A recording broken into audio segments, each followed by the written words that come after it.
Hi guys, welcome back to Study Channel again. Thanks for clicking this video. Jadi di video kali ini aku bakalan diskusi lagi. Aku bakal diskusi dengan topik yang berbeda. Jadi kali ini kita bakalan ngebahas tentang hukum. Aku akan ngobrol-ngobrol sama temenku yang kebetulan adalah sarjana hukum. Nah, di sini kita bakal ngebahas topik yang lumayan viral akhir-akhir ini tentang Bapak Novel Baswedan. Tonton sampai habis.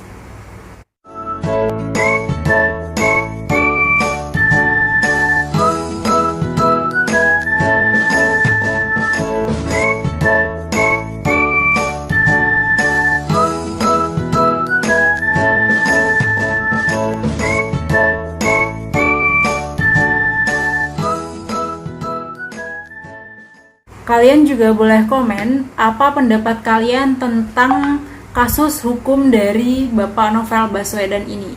Kalian bisa langsung choose komen di bawah ya guys. Dan setelah menonton video ini sampai selesai, kira-kira apakah pendapat kalian tadi itu akan tetap sama atau kalian lebih open mind atau lebih paham dan lebih menantikan kelanjutan dari hukuman ini.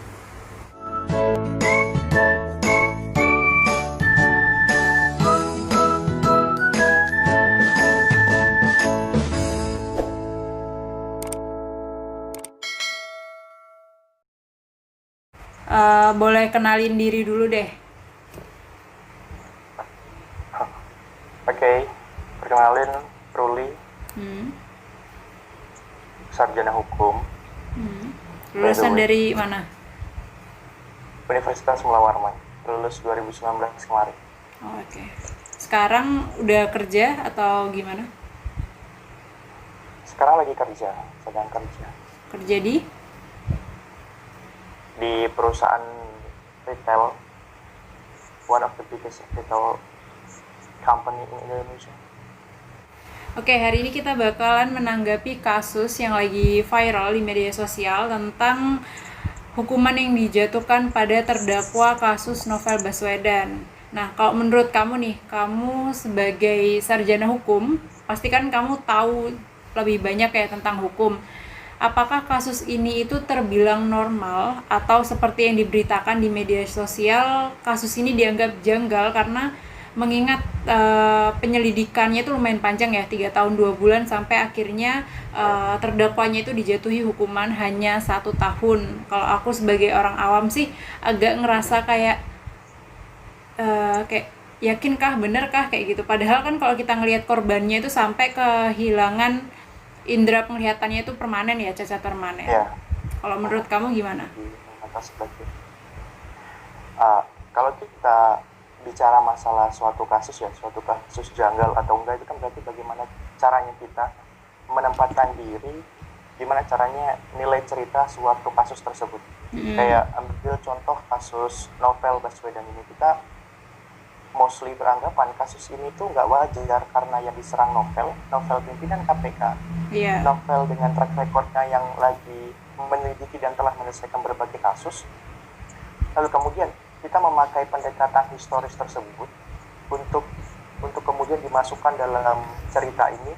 Wah, yang diserang Novel nih, berarti kalau yang diserang pimpinan KPK orang organisasi yang diciptakan dengan tujuan untuk memberantas korupsi, berarti ada something behind that, kayak yes. Ada lukisan besar yang tidak terpecahkan mengenai kenapa kasus ini terjadi.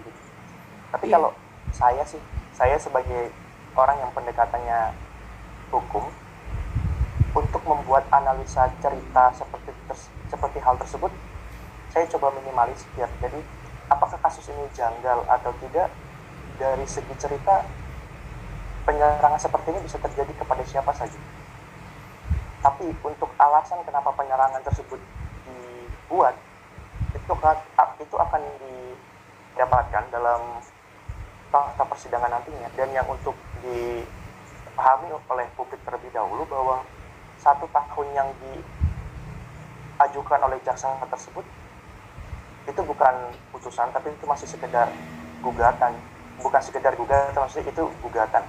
Jadi itu bukan putusan yang diketok palu oleh hakim, kamu 1 tahun yang terpidana, bukan seperti itu. Tapi jaksa menurut hasil penelitiannya, menurut hasil analisanya bahwa yang dapat digunakan adalah pasal 351 Junto 55, yakni helming atau penyertaan. Lalu kemudian hukuman yang dimintakan oleh jaksa atas perbuatan si kedua tersangka ini, yakni maksimal 1 tahun pidana. Bahwa jika dianggap janggal, bisa jadi janggal, bisa jadi tidak. Tapi yang pasti dalam kasus ini, yang menurut saya paling janggal adalah kenapa kemudian menggunakan pasal 351 Junto 55 KUHP. Menurut saya sih itu yang paling janggal dari kasus ini. Maksud kejanggalan kamu itu apa dari pasal itu?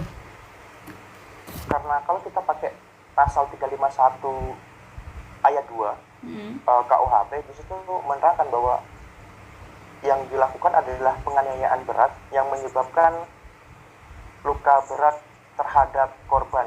Penganiayaan dalam arti kita undang-undang hukum pidana, yakni sesuatu yang memberikan bekas atau memberikan penderitaan terhadap korbannya.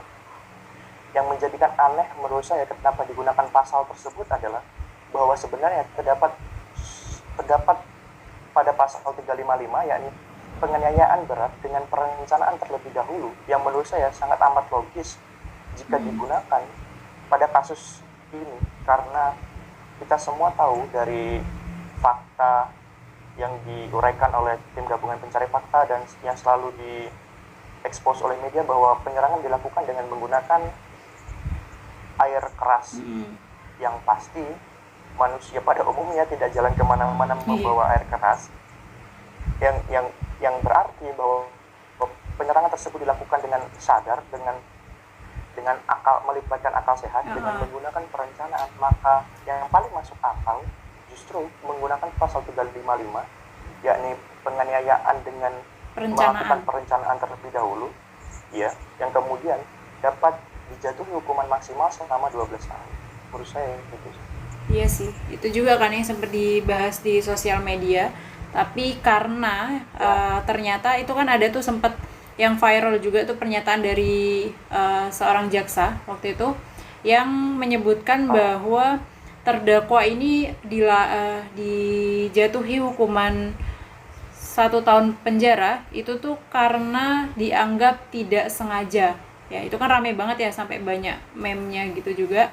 Karena emang dari yang bersangkutan sih memang mengakui bahwa penganiayaannya itu kan memang terencana sebagai kayak memberi pelajaran gitu ya. Nah, mereka kan sebenarnya berencana untuk melukai badannya, tapi yang terkena itu ternyata ya bagian wajah gitu ya, bagian mata. Nah, emang kalau misalnya dihukum gitu ya, itu kalau dianggap tidak sengaja emang hukumannya bisa seringan itu ya, amat sangat berpengaruh gitu.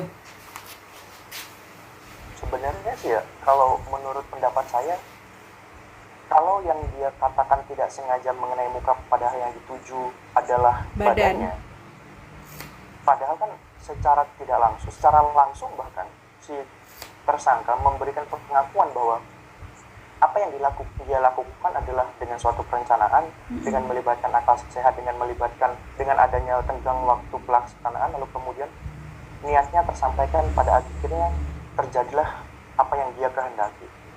Tapi kalau fokusnya justru dilarikan padahal yang dituju adalah badan, bukan muka, itu menurut saya ya, dengan menggunakan pendekatan normatif apapun, menurut saya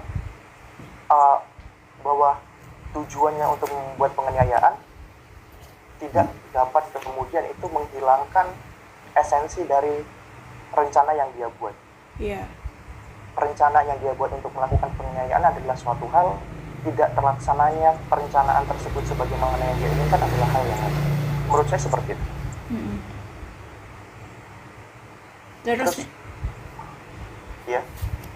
Terus nih, ini kan memang tadi berarti kan memang sebenarnya itu pelakunya mengakui kalau emang tuh disengaja direncanakan.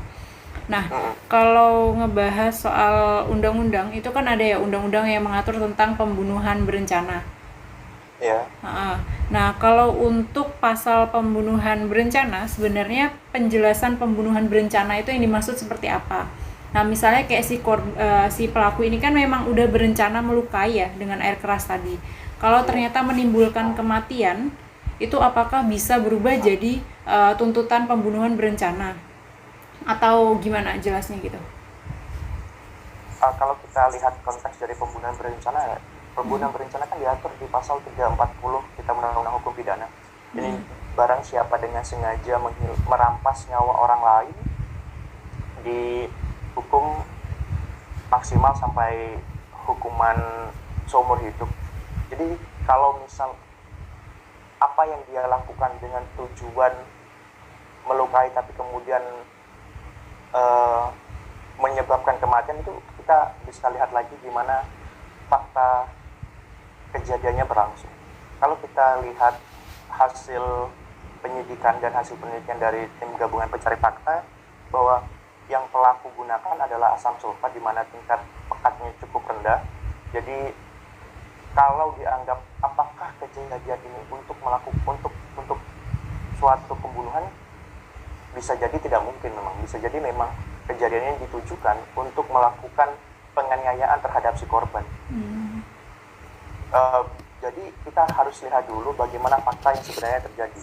Ambil contoh, jika kemudian yang digunakan oleh para pelaku bukan asam sulfat, ambil contoh yang digunakan pelaku adalah pistol.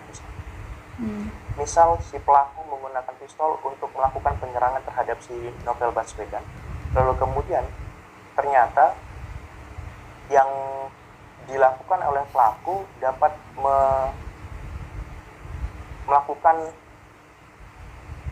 menghilangkan nyawa si Novel Baswedan. Hal tersebut bisa jadi masuk ke dalam 340, tapi harus dilihat juga niat awal yang dilakukan oleh si pelaku tadi. Niat awal yang diinginkan oleh para pelakunya. Jadi pasal pembunuhan berencana itu tidak dapat serta-merta digunakan terhadap gitu ya? Suatu kasus. Ya, karena pembunuhan berencana memerlukan suatu pembuktian yang sangat kompleks dalam suatu persidangan, di mana penggunaan pasal tersebut dengan tingkat hukuman yang sangat tinggi. Jadi memerlukan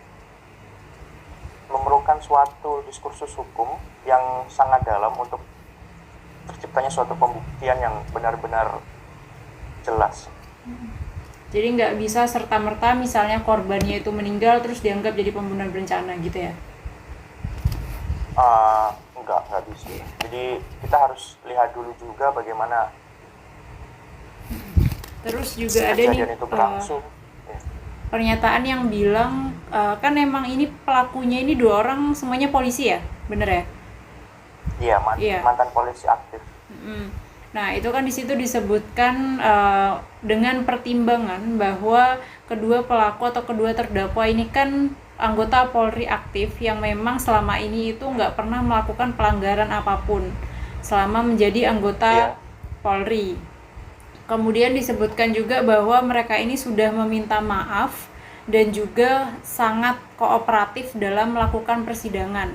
Nah, kalau dengan kasus seperti ini tuh memang kan kalau di drama Korea kita kan sering nonton atau film-film gitu, emang kalau pelakunya itu kayak sadar atau menyesali kesalahannya itu katanya memang bisa mengurangi hukuman. Itu benar kah? Dalam berbagai kasus justru bahkan pelaku yang dianggap kooperatif, pelaku yang dianggap taat hukum, pelaku yang bakal bisa jadi corporate justice itu bisa mendapat keringanan hukuman.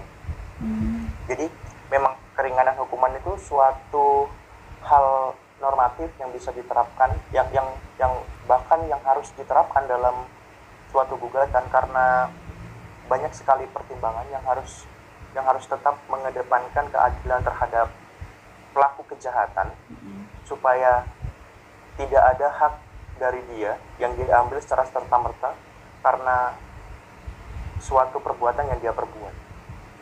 Jadi harus ada hak yang tetap melekat terhadap dirinya yang harus dijunjung tinggi oleh negara. Jadi memang peringanan hukuman karena berbagai pertimbangan seperti dia tulang punggung keluarga, dia kooperatif, dia tidak pernah dijatuhi hukuman sebelumnya, itu bisa dijadikan pertimbangan bahwa hukuman yang akan dijatuhkan terhadap dirinya itu bisa. Terus kalau misalnya ini kan udah kooperatif nih si pelakunya, menimbang dengan yang diderita oleh si korban nih. Kayak si Bapak Novel Baswedan ini kan sampai cacat permanen. Nah, terus seandainya misalnya Pak Novel ini nggak memaafkan, kemudian minta hukuman yang sama gitu, dibalas dengan siram air keras juga. Kalau kayak gitu di Indonesia bisa nggak sih hukum yang kayak gitu? Secara hukum pidana dan hukum acara pidana, hal tersebut tidak diatur sih. Dan kalau kita lihat prinsip hukum acara pidana, di mana hukum prinsip acara pidana itu terdapat 3 hal, lex scripta, lex serta, dan lex stricta, di mana hukum acara pidana itu berarti tertulis dan dapat dimengerti dan tidak boleh diartikan lain selain apa yang ditulis. Dan hal seperti hal yang barusan dipertanyakan adalah tidak ada diatur dalam undang-undang hukum acara pidana, maka tidak terdapat ruang untuk melakukan hal yang demikian. Karena hal tersebut justru akan membukakan tindak pidana baru, padahal kunci dari suatu adanya persidangan adalah untuk memberikan sanksi atau di mana menuntut pertanggungjawaban terhadap pelaku bahwa ada suatu kesalahan atau kejahatan yang baru dia perbuat. Maka bukan berarti persidangan itu dibuat untuk melakukan kejahatan lain yang dilegalkan, yang kemudian dianggap sebagai penyeimbang atas kejahatan yang dia lakukan. Jadi untuk menyiram balik si pelaku seperti apa yang dia lakukan ke Bapak Novel Baswedan itu nggak mungkin tidak ya? mungkin dilakukan. Jatuhnya kan jadi kayak balas dendam gitu nggak sih, saling serang gitu. Iya. Saya kan kalau Jadi baca komentar-komentar di IG gitu-gitu kan pasti kayak misalnya nyawa harus dibayar sama nyawa gitu. Kalau dia kehilangan matanya ya harus dibalas sama ya kayak gitulah. Jadi ternyata kalau emang dari hukum nggak bisa ya. Ya, quotes paling menarik menurut saya yang bisa digunakan dalam kasus ini yakni quotes Mahatma Gandhi bahwa jika satu mata dibalas dengan satu mata, maka akan membuat dunia ini menjadi dunia. Iya, yes, that's right. Ngomongin tadi kan ada ya sistem hukum yang normatif yang kamu jelasin tadi. Nah, jadi kalau untuk pemberian keringanan hukuman dari tuntutan jaksa itu yang dipertimbangkan tuh apakah hanya aspek dari normatif itu atau konstekstual? Pemberian keringanan itu kan pada akhirnya berada di putusan hakim. Jadi sebenarnya apapun yang dituangkan oleh jaksa dalam gugatannya itu semua kembali kepada hakim, bagaimana hakim menemukan fakta persidangan, bagaimana keyakinan hakim terhadap apa semua yang didapat dari persidangan tersebut. Jadi kalau misal kembali membicarakan masalah peringanan hukuman, itu nanti kembali lagi gimana cara hakim untuk menggali fakta-fakta yang ada. Jadi misal keringanan hukumannya dikarenakan si terdakwanya kooperatif, apakah benar faktanya jika terdakwa memang kooperatif atau karena dimaafkan oleh korban, apakah kemudian hal tersebut dapat mengurangi masa hukuman yang seharusnya dijatuhkan terhadap korban. Tapi yang harus diketahui bahwa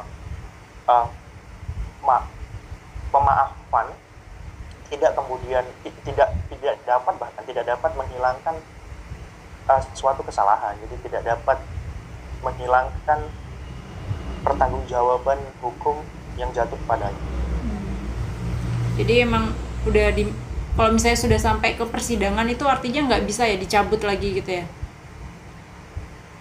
Kalau sejauh yang saya tahu sih untuk mencabut suatu apa nih maksudnya? Suatu tuntutan. Kalau sudah masuk ke persidangan nggak bisa dicabut suatu tuntutan karena untuk mengajukan suatu gugatan ke persidangan itu prosesnya sangat rumit sekali. Bahkan untuk sampai ke persidangan kan berarti telah melalui berbagai proses, di mana pernah ditolak, terus harus direvisi, ditolak, direvisi. Berarti kan apa yang diajukan ke persidangan itu sudah dianggap sebagai gugatan yang paling baik, layak gitu ya. Gugatan yang memang akan gugatan yang layak yang kemudian yang akan diperjuangkan sampai putusan nanti. Oke. I think enough.